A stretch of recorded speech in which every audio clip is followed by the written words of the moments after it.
आप ऐसे ऐसे न्यूज वायरल हो रहे हैं जिसमें हिंदू भाई खुद कह रहे हैं कि मैंने अभी 10 मुसलमानों को मारा है, अभी 2 को मारा है, 2600 मारे जाएंगे। पर इंडिया के मुसलमानों को इतनी बदतर नजर से देखा जा रहा है कि ये आतंकवादी है।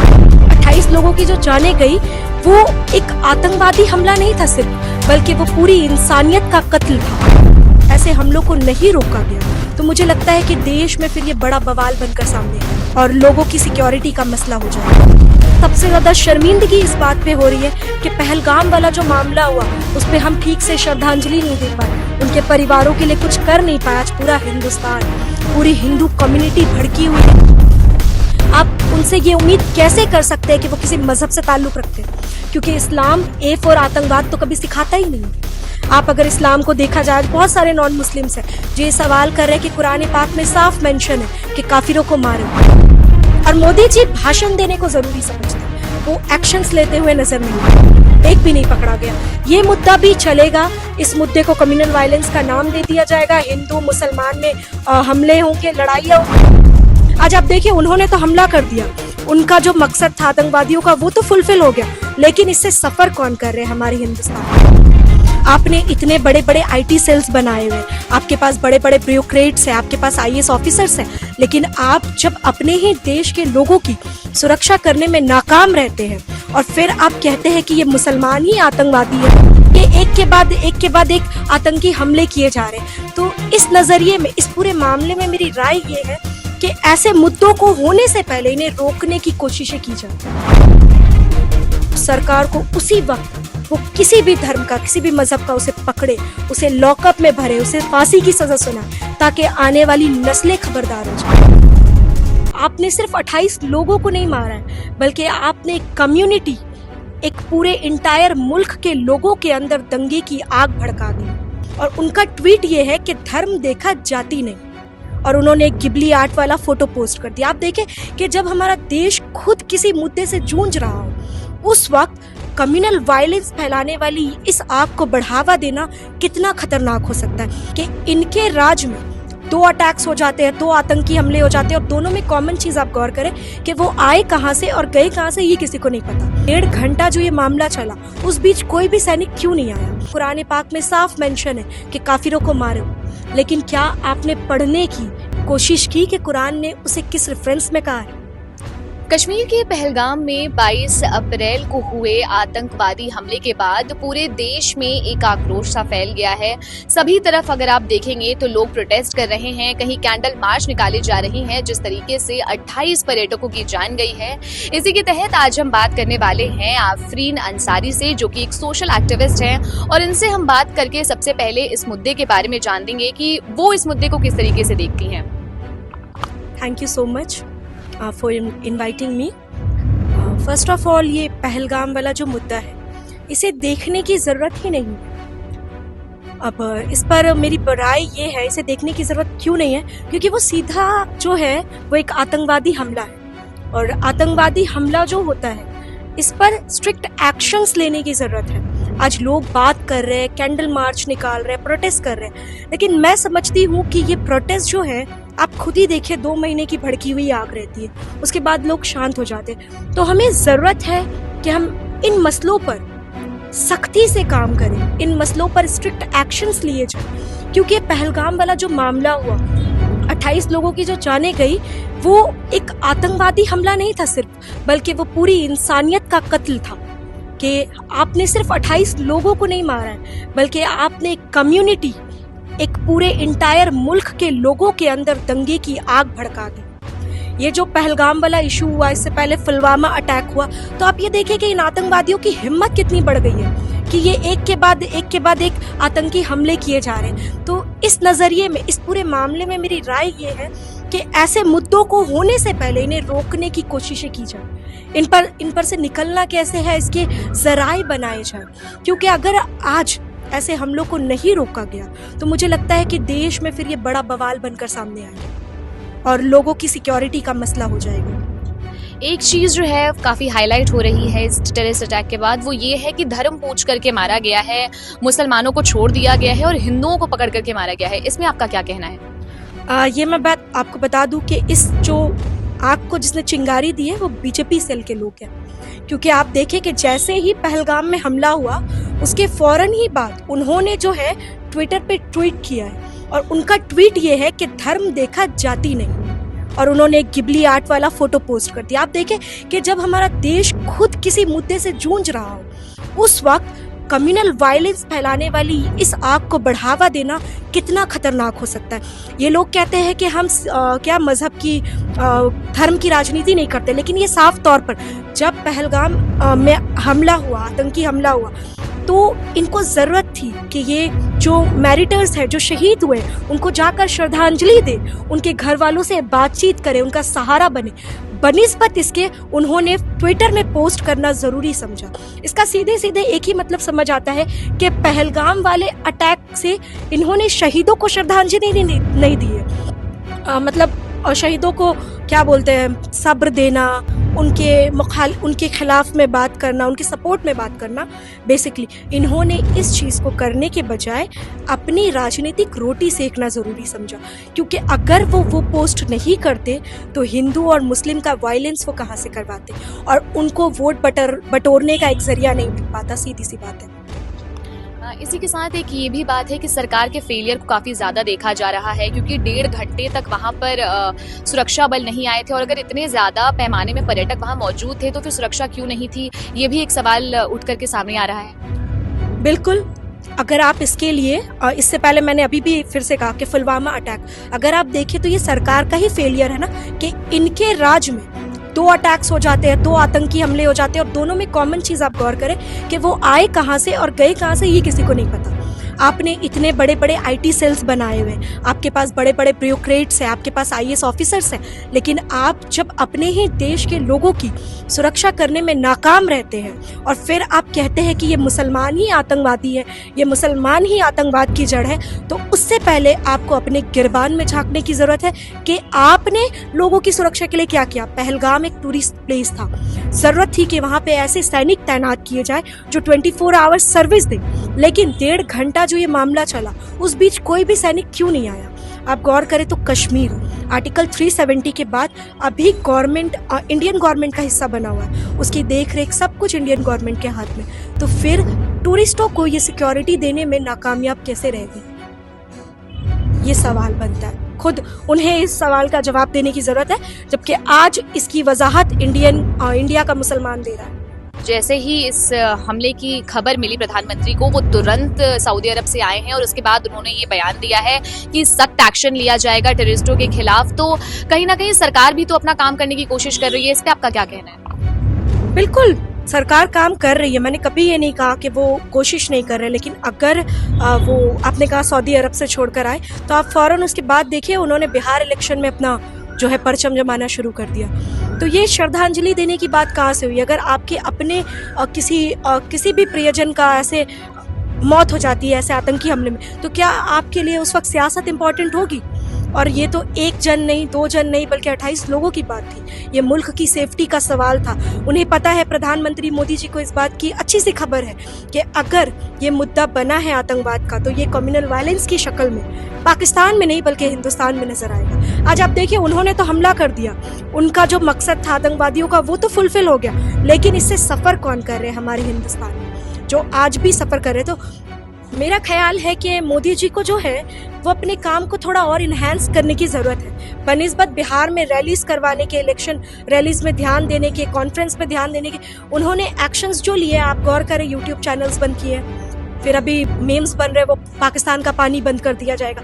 तो आपको क्या लगता है कि इन सारी चीज़ों का असर पाकिस्तान पे पड़ेगा? और दूसरी बात, पूरे पाकिस्तानी लोग को इसका जिम्मेदार ठहराना ये कहाँ से सही? क्योंकि ये जो आतंकवादी हमला है ये सिर्फ आतंकवादियों की थ्रू जो किया गया है, ये पूरा पाकिस्तान तो इसमें शामिल नहीं है। एक हमले के लिए हम पूरे पाकिस्तान को तो इसका दोषी नहीं दे सकते। और दूसरी बात, जहाँ तक रही, मेरे ख्यालों में ये एक्शंस नहीं हुआ, अगर उन्होंने आकर बात कर दी, पुलवामा अटैक में भी उन्होंने बड़ी बड़ी बात की थी, लेकिन आप देखें पुलवामा अटैक से कितने आतंकवादी पकड़े गए, एक भी नहीं पकड़ा गया। ये मुद्दा भी चलेगा, इस मुद्दे को कम्युनल वायलेंस का नाम दे दिया जाएगा, हिंदू मुसलमान में हमले होंगे, लड़ाइयाँ होंगी, ये बंद हो जाएगा, फिर तीसरा अटैक होगा। तो आतंकवादियों को शह देने वाले हमारी अपनी सरकार है, ये उनकी हौसला अफजाई कर रही है, डायरेक्टली नहीं कर रही पर इनडायरेक्टली ये उनकी हौसला अफजाई करना हुआ, क्योंकि आतंकवादियों को ये बात समझ आ चुकी है, हम हमला करेंगे, हम बच जाएंगे, हम कहाँ से आएंगे, हम कहाँ जाएंगे, किसी को नहीं पता। पिछले साल टिकटॉक, चाइना ऐप्स बैंड हुए, आप देखें कोई असर पड़ा उन पर? आज फिर आतंकी हमला हो गया, कुछ साल बाद फिर हो जाएगा। तो हमें जरूरत है कि हम भाषण देने के बजाय स्ट्रिक्ट एक्शंस पे ध्यान दें, और मोदी जी भाषण देने को जरूरी समझते, वो एक्शंस लेते हुए नजर नहीं आते। जो भी 4-5 टेररिस्टों को पकड़ा गया है वो खुद मुसलमान है, तो आपको ऐसा नहीं लगता है कि जानबूझ करके धर्म पूछ करके मारा गया है और कहीं ना कहीं इसमें रिलीजन का एंगल है भी? बिल्कुल है, रिलीजियस का एंगल है, तभी तो आज मुसलमान भी प्रोटेस्ट कर रहे हैं। दूसरी बात मैं आपको बता दूं कि ये रिलीजियस एंगल्स इसलिए भी है कि पहलगाम में जो हमला हुआ वो नॉर्मल नहीं था, 4 लोग घुसे, सूचना के अनुसार 4 आतंकवादी थे। अब सबसे बड़ी बात यहाँ पर सवाल सबसे बड़ा ये आता है कि वो 4 लोग आए कैसे। इसमें कुछ, मैं बार बार मेंशन कर रही हूँ, कुछ ऐसे कश्मीरी मुस्लिम्स हैं, कश्मीरी लोकल्स हैं जिन्होंने उन 4 को आने में और उनकी जाने में मदद की। लेकिन इसमें उससे भी बड़ा मुद्दा ये है कि ये लोग आ कैसे रहे। जाहिर सी बात है कश्मीरी लोकल सपोर्ट कर रहे हैं, पूरे नहीं पर कुछ है, लेकिन उसका नतीजा ये नजर आ रहा है कि उन लोगों को क्यों सफर करना पड़े जो इसका हिस्सा ही नहीं। हम कुछ लोगों के लिए पूरी कौम को तो बदनाम नहीं कर सकते। अब आप जरा ध्यान दें, आतंकवादी जो होते हैं उन्हें उनके मदरसों में A for Allah B for bomb पढ़ाया जाता है, AK-47 पढ़ाया जाता है। आप उनसे ये उम्मीद कैसे कर सकते हैं कि वो किसी मजहब से ताल्लुक रखते हैं, क्योंकि इस्लाम A for आतंकवाद तो कभी सिखाता ही नहीं। आप अगर इस्लाम को देखा जाए, बहुत सारे नॉन मुस्लिम्स हैं जो ये सवाल कर रहे हैं कि कुरान पाक में साफ मेंशन है कि काफिरों को मारो, लेकिन क्या आपने पढ़ने की कोशिश की कि कुरान ने उसे किस रेफरेंस में कहा है? मुसलमानों को, खासकर इंडिया के मुसलमानों को इतनी बदतर नज़र से देखा जा रहा है कि ये आतंकवादी है। कमेंट सेक्शन में जब मैं कमेंट पढ़ रही हूँ तो लिखा जा रहा है कि आतंकवाद का कोई धर्म नहीं है, कोई मजहब नहीं, आतंकवाद का सिर्फ एक नाम है, वो इस्लाम है, वो मुसलमान है। आप सोचिए, जो मुसलमान देश की सेवा करते हैं, जो मुसलमान दिल से हिंदुस्तान के लिए काम कर रहे हैं, उनके दिलों पर क्या बीतती होगी। जो कश्मीरी सच में प्रोटेस्ट कर रहे हैं, जो हमला हुआ कुछ कश्मीरियों की वजह से, जब उन्हें सफर करना पड़ रहा है, तो हमारा देश किस कद्र जा रहा है, और हमारे जो लोग हैं, जो अवाम है, उनके दिलों में नफरत कैसे भरी जा रही है। क्या आपको ऐसा लगता है कि कुछ ऐसी पर्टिकुलर पार्टीज हैं, कुछ ऐसे लोग हैं जो जानबूझ करके हिंदू मुस्लिम विवाद को भड़काने की कोशिश कर रहे हैं? क्योंकि जिस तरीके से खबर आई पर्यटकों के मरने की, उसी के साथ ये भी खबर आई थी कि नजाकत अली, वहीं सैयद आदिल भी ऐसे कुछ मुसलमान थे जिन्होंने अपनी जान गंवा दी। तो इसमें आपका क्या कहना है? बिल्कुल, ये कहने वाली बात नहीं है, बल्कि ऐसे बहुत सारे लोग हैं हमारे समाज में जो इन दंगों को जो है भड़काने की कोशिश कर रहे हैं। आप देखिए कि पहलगाम में हमने लोगों को नहीं खोया, बल्कि अपने 28 हिंदुस्तानी भाइयों को खोया। ये एक छोटा सा मुद्दा नहीं था जिसमें हम राजनीतिक रोटी सेकें। आप उनके घर वालों से पूछिए उन पर क्या बीती होगी। ये न्यूज़ सही से मीडिया पे आई भी नहीं होगी। उन लोगों को जिन्होंने अपने प्रियजनों को खोया है, उनको तसल्ली भी नहीं मिली होगी कि with in a second BJP के लोग धर्म पूछा जाति नहीं ऐसे भड़काऊ भाषण देते हैं, जबकि उन्हें ये अच्छे से पता है कि इंडिया एक सेक्युलर कंट्री है जहाँ पर विभिन्न धर्मों के लोग रहते हैं, सिर्फ एक धर्म के लोग नहीं।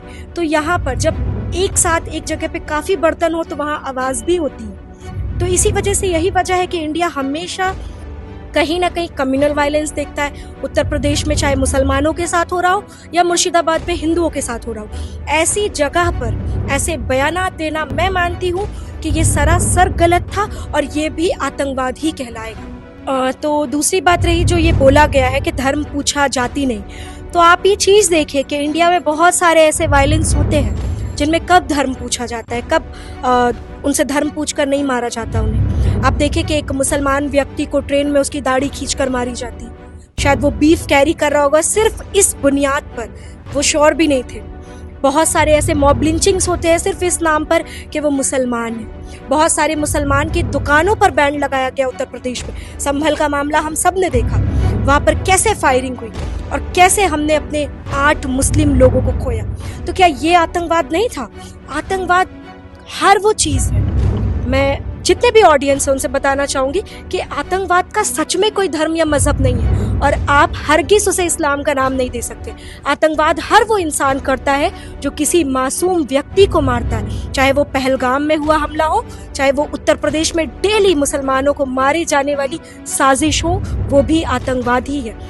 आप देखिए कुरुक्षेत्र की जो जंग हुई थी उसमें अर्जुना ने श्री राम से क्या कहा था, आप उसे पढ़े, आपको उसे पढ़ने की जरूरत है। आप कहते हैं कि आप गीता के फॉलोअर्स हैं, आप श्री राम के फॉलोअर्स हैं, आप जय श्री राम कहने से भक्त नहीं बन जाते। आपको समझना होगा कि उन्होंने गीता में क्या कहा है कि यमना चा परुवेदी गणना लघु चेत साम उधार चरिता नाम तु वसुदेव कुटुंबकम।